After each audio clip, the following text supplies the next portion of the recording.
আচ্ছা দোস্ত, মানুষ মারা যাওয়ার আগে তার কাছে নাকি ছজন ফেরেশতা আসে। কি কারণে আসে তুই কি জানিস?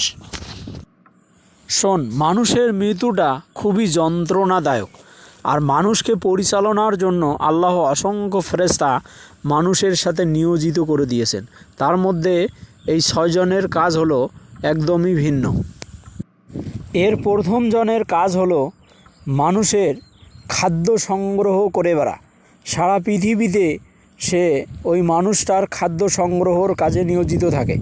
যখন কোনো মানুষের মৃত্যুর সময় উপস্থিত হয়, তখন সেই ফেরেশতা এসে তাকে বলে যায় যে ভাই, আপনার খাদ্য সংগ্রহের কাজে আল্লাহ আমাকে নিয়োজিত করে দিয়েছেন।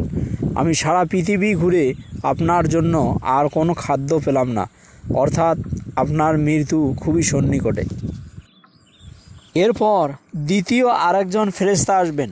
সে এসে বলবে, হে আল্লাহর বান্দা, আমি তোমার পানি সংগ্রহের কাজে নিয়োজিত ছিলাম, কিন্তু আমি সারা পৃথিবী খুঁজেও তোমার জন্য আর এক ফোঁটা পানিও পেলাম না, অর্থাৎ মৃত্যু তোমার খুবই সন্নিকটে। এরপর তৃতীয় আরেকজন ফেরেশতা আসবেন। সে এসে বলবে, হে আল্লাহর বান্দা, আমি তোমার পদযুগলের দায়িত্বে নিযুক্ত ছিলাম, কিন্তু সারা পৃথিবী খুঁজেও তোমার জন্য আর কোনো পদক্ষেপের স্থান পেলাম না, বা তোমার আর কোনো হাঁটার জায়গা নেই, অর্থাৎ তোমার মৃত্যু খুবই সন্নিকটে। এরপর আসবেন চতুর্থ ফেরেশতা।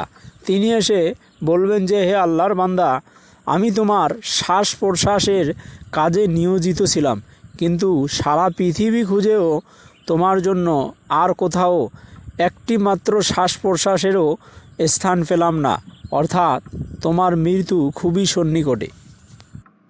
এরপরেই আসবেন কিরামান কাতিবিন, যে দুজন ফেরেশতা আমাদের নেকি এবং গোনা লেখার কাজে নিয়োজিত ছিল।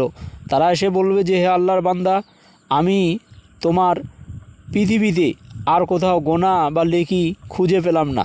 এই বলে তারা একটা আমল নামার খাতা ওই ব্যক্তির হাতে ধরিয়ে দিয়ে চলে যাবেন।